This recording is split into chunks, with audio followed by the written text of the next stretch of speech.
नमस्ते बच्चों। पिछली क्लास में हमने वास्तविक संख्याएं पढ़ी थी और वास्तविक संख्याओं में कुछ प्रमेयिका देखी थी।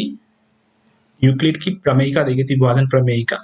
इस क्लास में हम वास्तविक संख्याओं के आगे के चैप्टर्स, आगे की चीजें पढ़ेंगे। तो सबसे पहले हम दो चीजों को रिवाइज करते हैं जो हमने बचपन में काफी पढ़ा होगा, लस और मस।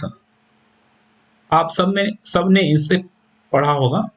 तो लसा को इंग्लिश में अगर लिखें तो LCM लिखते हैं और मौसा को HCF लिखते हैं। लसा का पूरा नाम जो है लघुत्तम समापवर्तक होता है और मौसा का पूरा नाम महत्तम समापवर्तक होता है। तो इसको अगर हम लिखें इंग्लिश के फॉर्म में, लीस्ट कॉमन मल्टीपल, और HCF को लिखें हाईएस्ट कॉमन फैक्टर। तो अभी मैं समझाऊंगा, एक एग्जांपल ले लेता हूं 6 और 20 को। तो 6 और 20 को अगर हम 6 को छोटी छोटी संख्याओं से भाग दें तो 2 से भाग दे सकते हैं सबसे छोटी संख्या से, तो 3 आ जाएगा, 2 या 6। और अगर 20 को भाग दें 2 से तो 10 आएगा, फिर 2 से 5 आएगा। तो अगर हम 6 को लिखें, 6 को लिख सकते हैं 2 इंटू 3, और 20 को लिख सकते हैं 2 इंटू 2 इंटू 5। तो यहाँ पे देखिए, इसको या ये भी लिख सकते हैं 2 स्क्वायर इंटू 5। तो HCF पहले निकालते हैं, हाईएस्ट कॉमन फैक्टर। मैं इंग्लिश में बोल रहा हूँ क्योंकि इंग्लिश के वर्ड से इसका मतलब निकालना बहुत ही आसान होता है, ये समझना बहुत ही आसान होता है। तो कॉमन यानी कि दोनों में हो, और फैक्टर यानी कि एक ऐसा फैक्टर हो, 2 और 3 फैक्टर हैं, 2 और 5 फैक्टर हैं, और हाईएस्ट 2 या 2 से अधिक संख्याओं में जो सबसे बड़ी संख्या दोनों में कॉमन हो, जो फैक्टर हो। तो यहाँ देखिए 2 इसका एक फैक्टर है, अपवर्तक है, और यहाँ भी 2 अपवर्तक है। तो सबसे बड़ी संख्या जिससे दोनों में भाग लग जाए उसी को HCF कहते हैं। तो अपवर्तक दो जो सबसे बड़ी हो, तो यहाँ पे सबसे बड़ी अपवर्तक 2 थी, तो इसके कारण हम यहाँ पे लिख सकते हैं 6 और 20 का HCF जो होगा वो 2 होगा। और LCM कैसे होगा? तो LCM है लीस्ट कॉमन मल्टीपल। तो यहाँ पे मल्टीपल यानी कि अपवर्त भी कहते हैं। तो मल्टीपल देखिए इसके कौन कौन से होंगे। 6 का मल्टीपल 6, 12, 18, 24 और 30।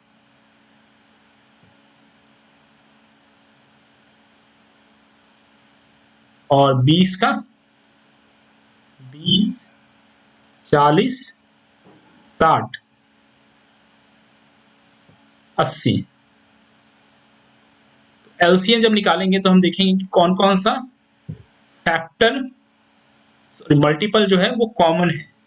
तो 2 इसका 2 स्क्वायर कॉमन था, फिर 3 कॉमन हो जाएगा, लीस्ट कॉमन मल्टीपल निकाल रहे हैं तो फिर 5 हो जाएगा। तो 4 गुने 3 गुने 5 यानी कि 60।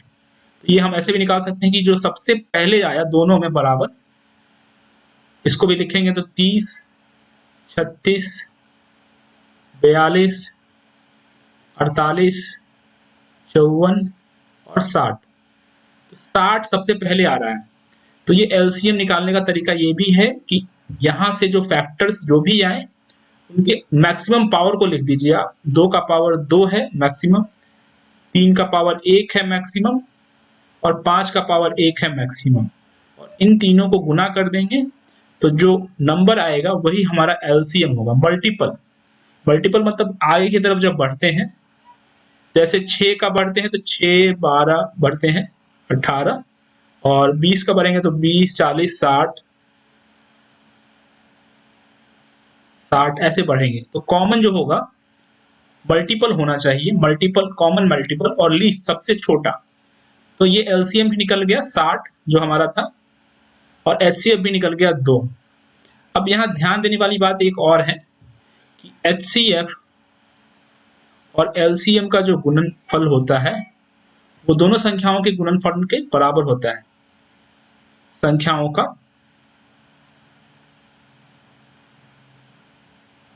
गुणनफल। जैसे यहाँ पे देखिए इसका एचसीएफ 2 आया और एलसीएम 60 आया, तो 2 गुने 60 एलसीएम इंटू एचसीएफ बराबर, और करेंगे तो 120 आता है। और इन दोनों का मल्टीप्लीकेशन जब करते हैं, जब गुना करते हैं हम, तो 6 इंटू 20 भी 120 ही होता है। तो इससे पता चलता है कि HCF into LCM equals to दो संख्याओं का गुणनफल। दो संख्याओं के लिए ये वैलिड है, लेकिन ये काफी महत्वपूर्ण परिणाम है जिससे हम आगे निकाल सकते हैं। तो बच्चों यहाँ पे क्या क्या सीखा हमने सीखा कि 6 को सबसे पहले तोड़ेंगे छोटे छोटे अभाज्य संख्याओं से, फिर 20 को भी तोड़ेंगे छोटी छोटी अभाज्य संख्याओं से 2 2 5 करके, और फिर दोनों का कॉमन फैक्टर लिख के, जो सबसे छोटा फैक्टर हो 2, उसको लिख के एचसीएफ निकालेंगे। और लीस्ट कॉमन मल्टीपल निकालने के लिए जो सबसे ज्यादा पावर है उसको मल्टीप्लाई कर देंगे। 2 का सबसे ज्यादा पावर 2 था, 3 का सबसे ज्यादा पावर 1 था और 5 का सबसे ज्यादा पावर 1 था। उसको मल्टीप्लाई कर दिया, गुना कर दिया हमने, तो 4 3 12 पचे 60 60 आ गया। HCF into LCM equals to संख्याओं का गुणनफल। अब हम एक दूसरी संख्या लेंगे, फिर उसको भी इसी तरीके से निकालने की कोशिश करेंगे। तो हमारी संख्या है 96 और 404। तो 96 का गुणनखंड अगर हम निकालें तो 2 से भाग देंगे तो 48 आएगा, फिर 2 से भाग देंगे तो 24 आएगा, फिर 2 से भाग देंगे तो 12 आएगा, फिर 2 से भाग देंगे तो 6 आएगा, और फिर 2 से भाग देंगे तो 3 आएगा। और 404 को अगर करें इसी तरीके से, तो 2 से भाग देंगे तो 202 आएगा, और फिर 2 से भाग देंगे तो 101 आएगा। अब एक किसी से भाग नहीं लग सकता, तो अगर हम 96 को लिखना चाहें तो लिख सकते हैं 2 टू द पावर 1 2 3 4 5, 5 बार 2 आया है तो 2 टू द पावर 5, 2 का घात 5 इंटू 3 लिख सकते हैं, और 404 को लिख सकते हैं 2 का पावर 2 इंटू 101। तो अब बच्चों बताओ कि एलसीएम क्या होगा और एचसीएफ क्या होगा इस नंबर्स का। एलसीएम क्या होगा, एचसीएफ क्या होगा। एलसीएम हमने बताया था कि सबसे छोटी संख्या जो दोनों में हो, जैसे 2 का पावर 2 और यहाँ पे 2 का पावर 2, यहाँ पे भी 2 का पावर 2 है, 5 में 2 का पावर 2 है, इसको लिख सकते हैं 2 into 2 into 2 into 2 into 2 into 3, 5 बार 2 से गुना करने पे 2 का घात 5 कहलाता है। और इसको लिख सकते हैं 2 गुने 2 गुने 101। तो 2 बार 2 आया है तो दोनों में है common factor, highest common factor, इसको फैक्टर्स कहते हैं या फिर अपवर्तक कहते हैं। तो इसके अपवर्तक जो सबसे ज्यादा है वो है 2 इंटू 2 यानी कि 4। और एलसीएम कैसे निकालने के लिए बोला था बच्चों, सबसे ज्यादा पावर जो होगा उसको लिख देंगे। 2 का पावर 5 आया इंटू 3 का पावर 1 आया इंटू 101 आया, और तो इसको लिख सकते हैं 32 गुने 3 96 इंटू 101।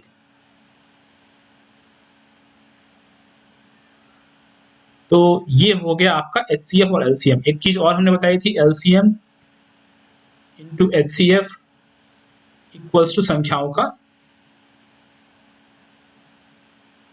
का गुणनफल। ये भी चेक कर सकते हैं।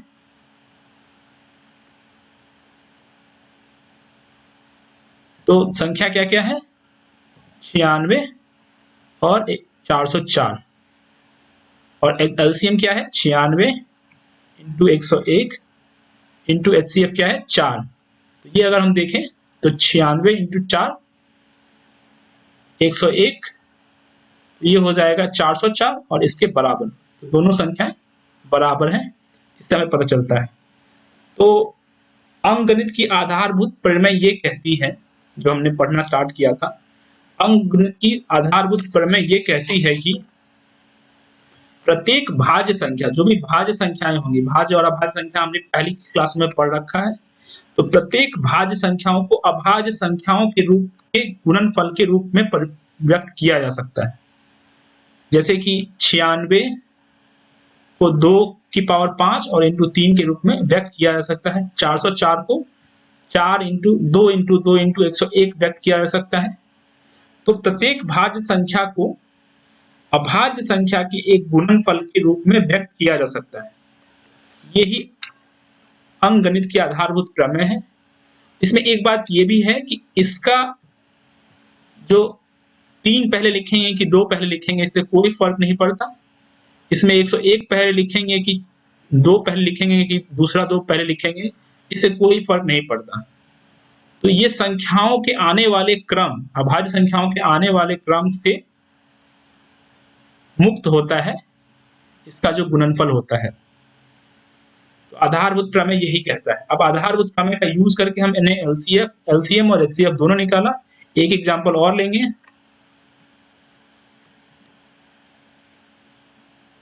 6, 72 और 120।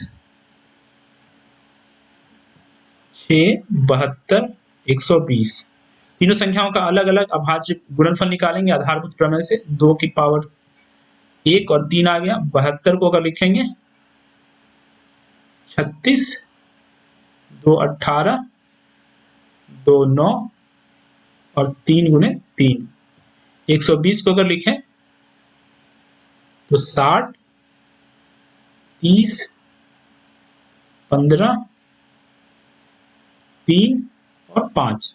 सबसे छोटी संख्या से भाग देना स्टार्ट करते हैं और ये भाग देते रहते हैं जब तक कि सबसे छोटा अभाज्य संख्या ना आ जाए। तो 6 को लिख सकते हैं 2 की पावर 1 इंटू 3 का पावर 1। 72 को लिख सकते हैं 2 की पावर, बताइए आप लोग कितना पावर होगा?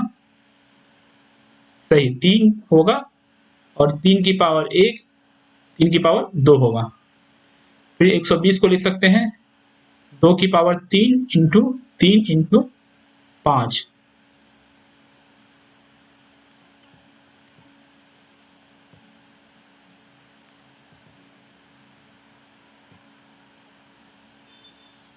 दो की पावर 3 इंटू 5। एलसीएम जब लिखने जाएंगे और एचसीएफ जब लिखने जाएंगे तो सबसे पहले एचसीएफ निकालते हैं। इन तीनों में 2 एक बार है और 3 एक बार है, उससे ज्यादा नहीं है। तो एचसीएफ हो जाएगा 2 गुने 3 यानी 6। और एलसीएम सबसे ज्यादा पावर देखिए, 2 की सबसे ज्यादा पावर क्या है? 3 है। यहाँ भी 3 है, वहां भी 3 है। तो 2 की पावर 3, 3 की पावर सबसे ज्यादा क्या है? 2 है। घात 3 स्क्वायर इंटू 5। इसको लिख सकते हैं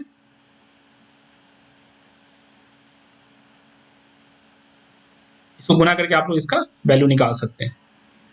तो ये हमारा आधारभूत प्रमेय था, जो कि अंक गणित का आधारभूत प्रमेय भी कहलाता है। इसके आगे क्लास में हम अपरिमेय संख्या के बारे में, √2, √3 के बारे में पढ़ेंगे और फिर ये चैप्टर खत्म हो जाएगा।